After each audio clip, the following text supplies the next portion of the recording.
O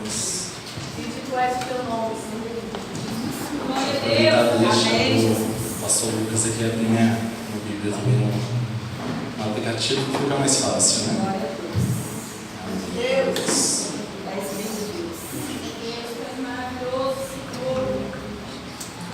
Extraordinária noite, né, gente? Mais uma noite, mais um momento importante que, como eu tinha falado na abertura do culto, junta todo mundo para poder abrir os céus de forma extraordinária.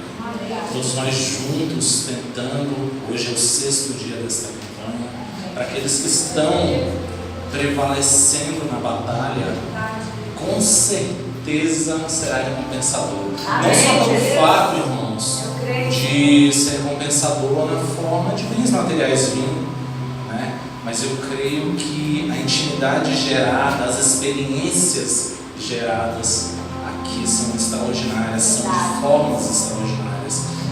A proximidade com Deus, ela se torna incalculável de N formas diferentes. Quando o pastor Marcos colocou esse desafio, vamos dizer assim, né? Pois eu não tenho experiência ainda na questão de pregação, na questão de vir aqui falar sobre as coisas de Deus. Foi um desafio que até me tirou o sono. E orei, eu busquei, eu tomei e falei: Senhor, venha ao meu socorro. Aí a pastora sempre ajuda, falou assim: você vai ver como é que ela ensina. E aí eu tive mais um pouquinho de medo e eu busquei novamente e eu tomei novamente. E eu falei: Senhor, experiência eu posso não ter. Pelo menos era assim que eu acreditava. Eu posso não ter experiência alguma em vir aqui na frente falar com o Senhor. Porém, eu já conheço o Senhor. Eu já convivo com o Senhor. Eu já falo sobre o Senhor para as outras pessoas. Quando alguém precisa conversar sobre Deus, eu converso, debato N vezes com o Ronan. Então, sobre o Senhor, eu já conheço, eu estudo a sua palavra. Só que aí Deus, Ele é mais profundo do que a gente consegue imaginar, né? Ele é sempre mais fundo, é sempre mais longe, sempre vem de momentos a qual a gente nem imaginava. E pensando nisso, Deus me trouxe à memória um fato da minha juventude. Hoje eu estou com 34 anos, porém quando eu tinha cerca de 16 anos, eu conheci um rapaz. Nesse momento da minha vida, ele foi um momento muito emblemático, assim, foi um momento muito complicado na minha vida, porque foi um momento em que eu falei assim: cara, esse negócio de Deus não existe. Nunca falou comigo, nunca apareceu para mim, já invoquei até Satanás não apareceu para mim, por que Deus vai aparecer? Então eu falei: eu não quero saber de fé, não quero saber de Deus e não quero saber dessas coisas. E a partir de hoje eu sou ateu de todo o meu coração. E nesse ponto da minha vida, Deus colocou um rapaz que, por incrível que pareça, parece que ele me perseguia. Onde eu estava, o rapaz estava. Aonde eu pisava, aquele rapaz tinha que estar no meio. E ele era cristão, ele já conhecia a palavra, ele já conhecia Deus, ele já estava envolvido com as coisas de Deus num coração tão forte, puro, que toda vez que ele me via, ele tentava debater comigo sobre essa questão. Eu falava: uai, por que você não acredita? Eu falava: olha, eu não acredito por isso. E ele falava: não, mas tem isso para você acreditar. Isso aconteceu por longos anos mesmo. Eu creio que a última vez que eu tive essa conversa com ele, eu tinha mais de 27 anos. Então já tinha mais de 10 anos que todo dia ele perseverava comigo nisso aí. E um dia eu peguei e falei assim: Douglas, cara, por que você insiste tanto, cara, em debater comigo?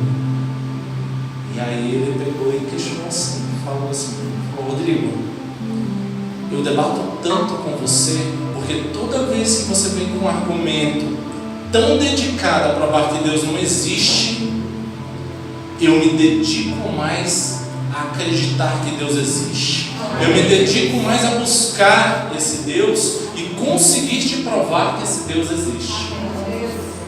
E aí a gente entra nessa questão da preparação. Por quê? Porque nesse tempo todo Deus não estava me preparando. Afinal de contas, eu tinha que saber o que debater contra Ele. E acabava que eu estudava tanto contra Ele para saber o que eu ia falar contra, para poder me dedicar. Irmãos, nessa jornada, no resumo dessa jornada, eu me dediquei bastante a falar ao contrário das coisas de Deus. Eu sentia uma certa satisfação em ver que a pessoa perdia a fé quando conversava comigo. Até o ponto em que Deus me pegou.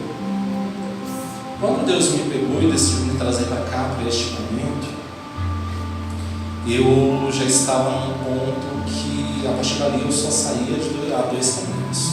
Ou eu saía para a sepultura, ou eu saía para os caminhos de Deus. Eu não tinha para onde correr. E Deus começou a usar pessoas. Ele começou a trazer pessoas na minha vida. Ele trouxe a minha esposa, que foi um ponto-chave para que esse resgate acontecesse. E no meio disso aí ele trouxe pessoas que também não existiam. Irmãos, vocês podem sentar, me perdoem. Vocês vão ficar em pé e até eu terminar isso aqui. Então, ele trouxe pessoas que a probabilidade dessas pessoas me levarem para Deus era nula, não existiam. As pessoas eram do mesmo vínculo que eu, trabalhavam na mesma situação que eu e eram tão perdidas quanto eu. E falavam assim: Rodrigo, teve uma que ela falou: Rodrigo, Deus manda te falar isso, isso, isso. Eu falei: como assim? Mas quando Deus decidiu me capturar para cá, eu estava saindo de uma boate que eu gerenciava e um pessoal da igreja batista que tinha aberto, eles decidiram fazer uma blitz gospel. Eles paravam os carros e todo mundo que estava nos carros orava. Eu falei: cara, eu estou tão atarefado, eu tenho que buscar outro funcionário. E aí, sem querer, eu parei. Eu ia passar direto, eu sempre passava direto por eles. E dessa vez eu parei, meio que sem pensar. E ele falou assim: eu posso orar por você? Eu falei: ora. Aí ele pegou e falou assim: você quer pedir alguma coisa? Eu falei: não quero pedir nada, não tenho nada para pedir, minha vida está boa, vivo bem assim do jeito que eu estou, na boate está muito bom, na minha vida está muito boa, então não preciso não, nada, estou satisfeito. Ele falou assim: então eu vou orar para que Deus te guarde. E aí ele orou para que Deus me guardasse. Na mesma noite, o pneu do carro estourou, estava 160 por hora, né? Uma van entrou na frente do carro, eu fui desviar, o pneu do carro estourou, me desviou para o acostamento, não sei como é que o carro capotou, não aconteceu. Porém, ali começava a mover de Deus na minha vida, ali Ele me trazia a esse ponto. E a partir dali, quando eu vim, decidi aceitar a Cristo, hoje tem 3 anos que eu sou convertido, decidi aceitar a Cristo como o meu único Salvador, né? Eu comecei a imergir, comecei a mergulhar nessa vida que é estar com Deus.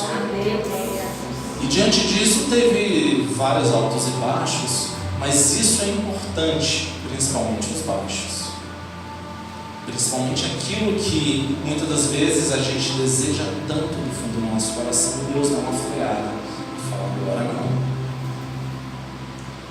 Porque nem tudo que chega em certos momentos são bênçãos.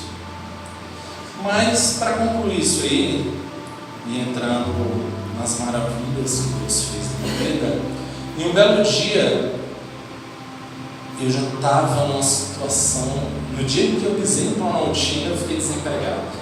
Eu passei um ano desempregado no Planaltina, cerca de um ano mais ou menos. E num belo dia, eu e a Luciana, a gente decidiu que ia mergulhar em Deus e falou assim: a partir de hoje, Deus é a nossa base. A partir de hoje, tudo que a gente viver vai ser em prol de Deus. E com isso, irmãos, a gente passou por uma situação, esse testemunho eu gosto muito de contar ele, porque ele é uma coisa minúscula a vários olhos, mas para mim foi de um mover de Deus extraordinário. Uma bela tarde, a gente já estava sem nada em casa, literalmente nada.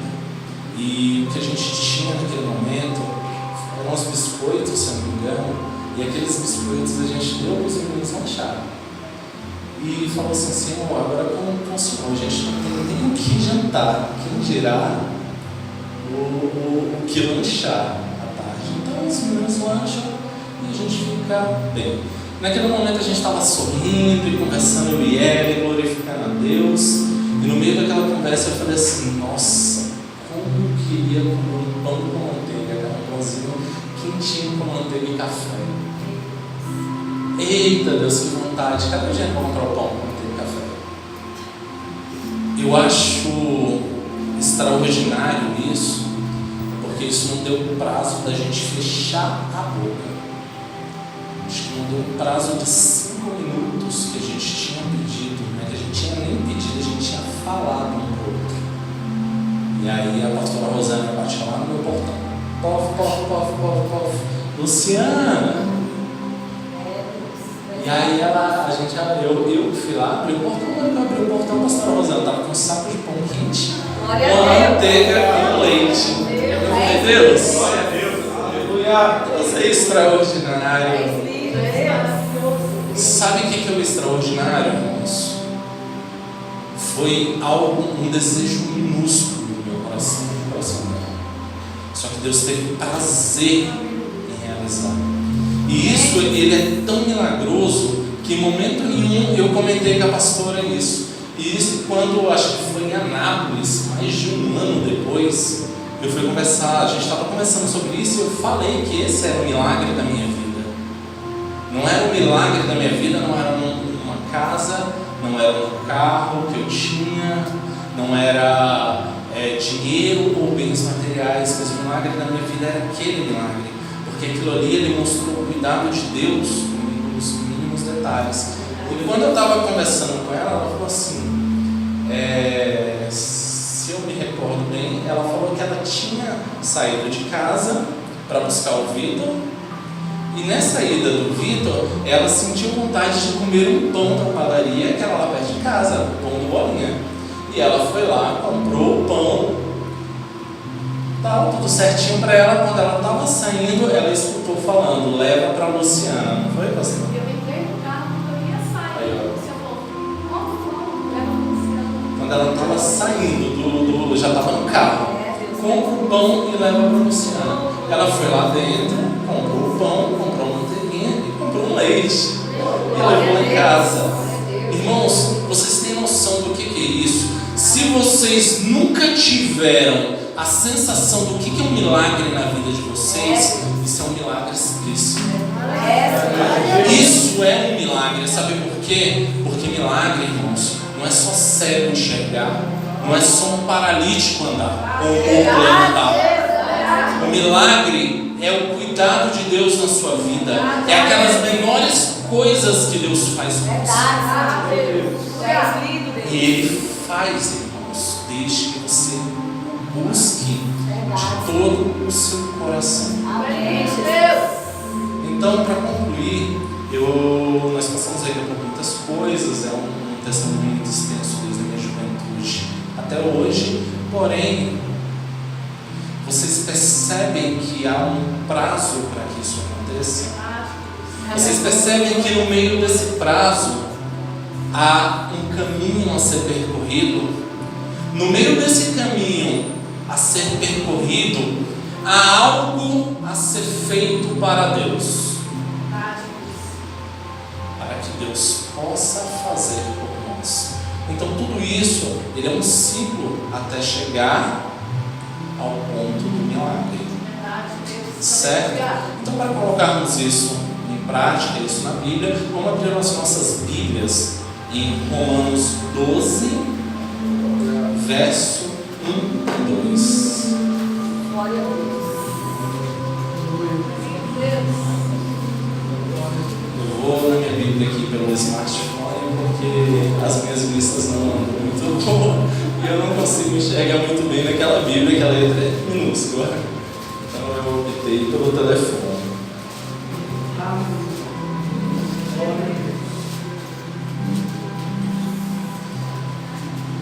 Epístola de Paulo aos Romanos, capítulo 12, verso 1 e 2.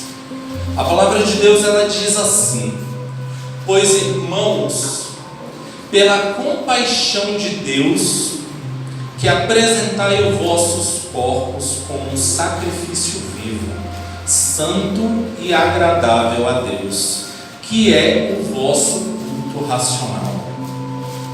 Não vos conformeis a este mundo, mas transformai-vos pela renovação de vossa mente, para que experimentais qual seja a boa, agradável e perfeita vontade de Deus. É extraordinário, porque se vocês lerem esses dois versículos, eles demonstram que é um ciclo. Ele coloca uma ordem para que isso aconteça. Ele coloca um formato correto e, digamos, até que umas certas regras para que isso aconteça. E conforme foi passando isso nas nossas vidas, eu pude enxergar isso nesse versículo. O livro de Romanos, ele é um livro de forma bem extraordinária. Eu não sei se alguns já devem ter lido o livro. Ele é um livro que ele comenta tudo aquilo que é necessário para que você agrade a Deus. Ele comenta também tudo aquilo que não é necessário para que isso aconteça. Então tudo que Deus desagrada e tudo que Deus agrada, ele coloca neste livro. Este livro, ele leva a esse ápice da busca por Deus. Ele leva a esse ápice de como nós devemos nos tornar e chegar para sermos igual a Cristo. Então ele começa falando assim: pois, irmãos, pela compaixão de Deus. Ele já começa pedindo, da mesma forma que eu chegasse aqui e falasse: irmãos, pelo amor de Deus, pelo amor do nosso Senhor Jesus, não abandonem Ele. Irmãos, pela compaixão do Senhor Jesus, não entristeçam o Espírito Santo. Não afastem Ele de vocês. Irmãos, não façam coisas erradas. Então ele já começa. O versículo 12, ele pausa bem no meio da ideia do livro. É como se ele já colocasse o pedido dele de forma mais gentil nesse ponto.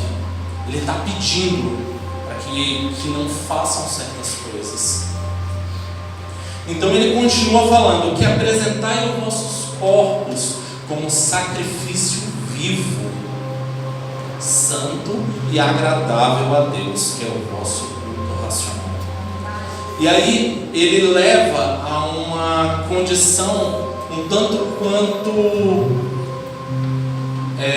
mais complicada, podemos dizer assim, porque ele está pedindo agora não somente que vocês se entreguem ao Senhor de forma viva, de forma com a vontade. Irmãos, venham louvar a Deus, louvem a Deus com vontade, louvem a Deus da forma correta. Irmãos, quando forem limpar a igreja, limpem de forma correta. ele está pedindo mais, ele está levando a um ponto além.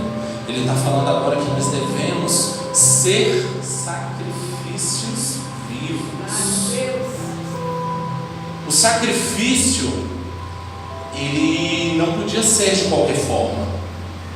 Em Levítico 1, a partir do verso 7, puder colocar no telão aí para a gente, por gentileza.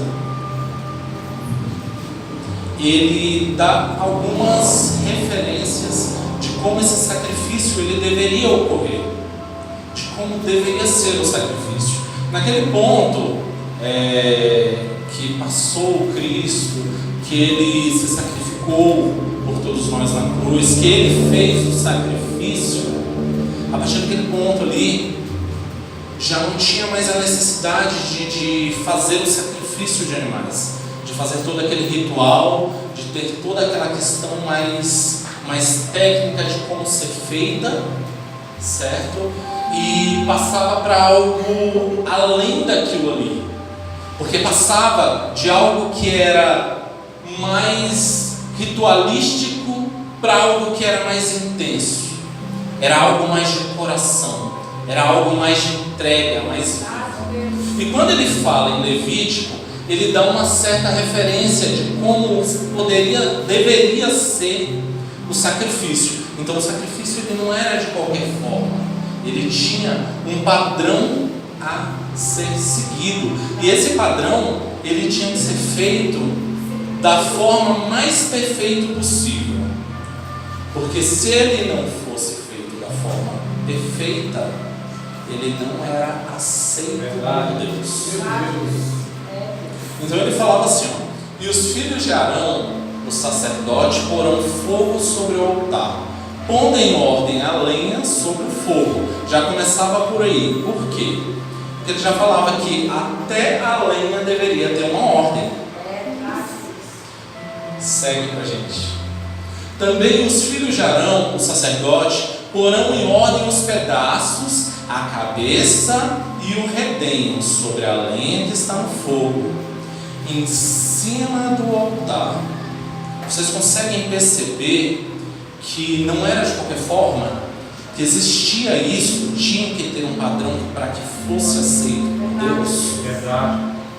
Eu sei que nesse momento muitos até estão se perguntando assim, cara, mas o que isso tem a ver com o nosso 2019? Aonde isso quer chegar no nosso 2019? Mas ele vai ter muito a ver com o nosso 2019. Porque se o seu 2019 ele começar, muitos, não todos, mas muito, como foi 2018, vamos fazendo aí, conforme for fazendo, vai acontecendo e Deus recebe. Eu não creio que Deus receba qualquer coisa, afinal de contas, a palavra de Deus fala que tudo tinha uma forma a ser feita. Ele tinha que ser escolhido, não poderia jogar qualquer coisa. Eles tiravam as entranhas dos animais, limpavam tudo aquilo ali para poder fazer o sacrifício. Não era de qualquer forma, irmão. Não era pegar ali, do jeito que a gente vê nos desenhozinhos, né, nas imagenzinhas, que as pessoas pegam ali uma ovelhinha, jogam em cima do altar, deixa pegar fogo. Não era assim. Porque se fosse assim, poxa, Deus não seria tudo isso que a gente imagina. Mas como Ele é além do que a gente consegue sequer pensar, Ele tem um desejo de qualidade. Ele quer uma qualidade extraordinária para a vida de vocês. Ele quer uma qualidade extraordinária para a minha vida. Só que para que isso aconteça, não pode ser de qualquer forma. E esse 2019, ele realmente começou de forma diferente. Eu estou aqui apenas há 3 anos na igreja e do final de 2018 para cá, parece que a igreja ela tem passado por um vendaval de revoluções. E começaram novas partes desse corpo surgir na igreja. Com isso, Novos ministérios começaram a aparecer nessa igreja. E isso é extraordinário. Ele é extraordinário no tanto, irmãos, porque a obra de Deus, ela deve ser pelo reino de Deus, tudo que nós iremos fazer. Porém, eu creio que eu sou um desses que chegou no meio desse vendaval e o pastor gerou alguns medos, alguns receios em relação a isso. E eu falo isso por mim, eu tiro pela minha pessoa, porque depois daquele momento de que o meu pão veio, o meu milagre veio, eu, em vez de decolar a Deus, eu caí num declínio espiritual onde eu só me afundava. E a partir daquele momento eu deixei de ser a bênção que era necessária para a igreja, para os pastores, para começar a me tornar uma coisa totalmente diferente. Tudo aquilo me afetava, tudo me magoava, tudo me batia e tudo me levava para fora. E eu deixei de ser um sacrifício vivo para Deus. Eu deixei de estar dentro do caminho de Deus, nas ordens, nas ordenanças que Ele colocava. Eu deixei de viver aquilo que era correto se viver para Deus. E com isso, irmãos, a apostasia vem, nós vamos perdendo a nossa fé, vamos fraquejando em Deus. Daqui a pouco os nossos problemas se tornam maiores do que nós. E aí a gente vai falar assim: Deus não realizou os meus pedidos em 2019. Deus não realizou os meus pedidos em 2018. E aí, irmãos, junto com todo esse pedido que é do fundo do coração, vem a decepção. E se vier a decepção e a decepção ela grudar em nossos corações, aí a partir daí é só afundar. E é por isso que ele falava a esse ponto, como um sacrifício vivo, como um sacrifício, irmão, da forma correta. Sacrificar, que ele quer falar aqui, não é você chegar ali e falar assim: eu vou me colocar ali na frente, ali se vier alguma coisa me machuca. Não é isso que ele está falando.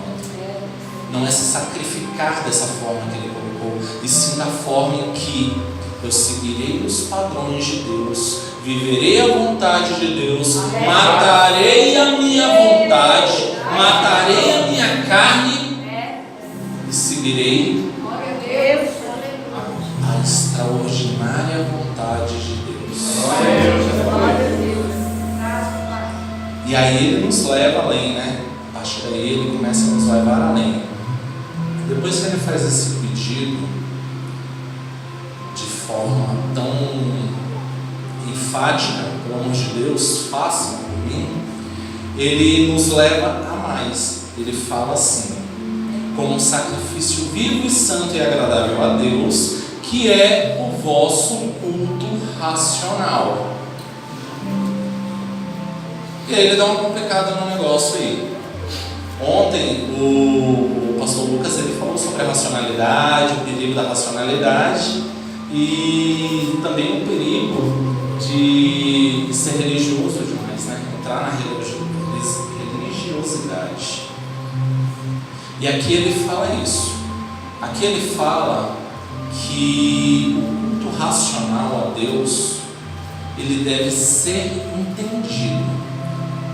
Cultuar a Deus, irmãos, como eu falei da outra vez, não é daqui para aí. Vocês não cultuam a Deus saindo daqui do altar para ele. Vocês não cultuam a Deus somente subindo um pregador ou subindo uma equipe de louvor aqui e louvando a Deus. Eles estão cultuando a Deus. Um está falando da palavra, o outro está, os outros estão louvando a Deus, eles estão cultuando a Deus. O cultuar a Deus, ele vem daqui para aí e daí para cá.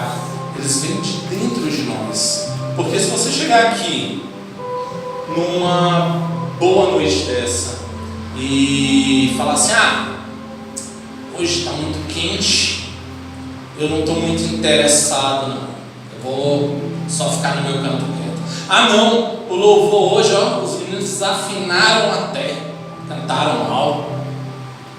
Não, a pregação hoje, meu Deus do céu, já é 8h30 e o irmão não termina a pregação. Amanhã a gente tem que trabalhar, tem que estudar e tem que fazer isso, aquilo, outro.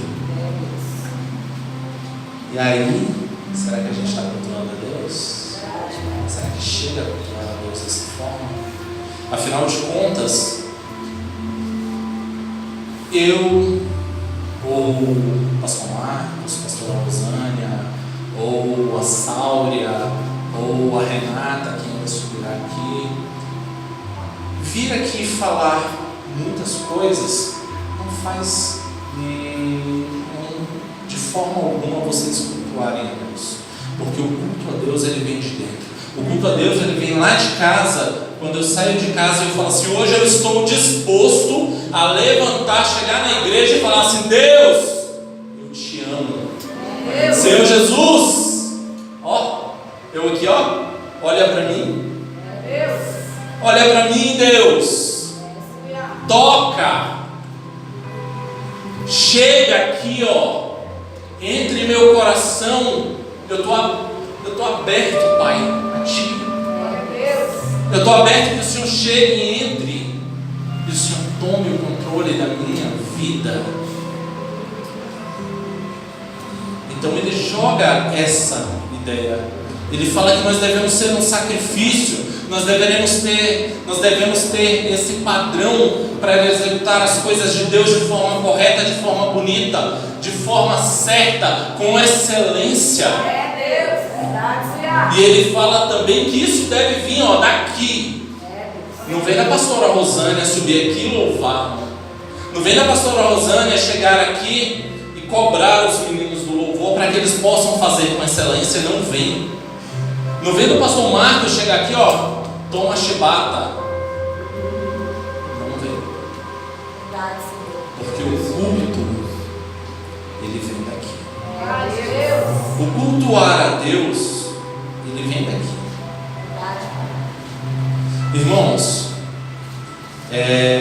eu sei que muitas das vezes nós fazemos coisas que nós não sabemos, que nós não entendemos e acabamos errando por não entender. É triste. Já começa sendo triste porque Deus fala, a Bíblia fala que vós errais por falta de conhecimento. Então ela não te abona de errar. Ela não fala que se você errou porque você não sabia daquilo ali, está tudo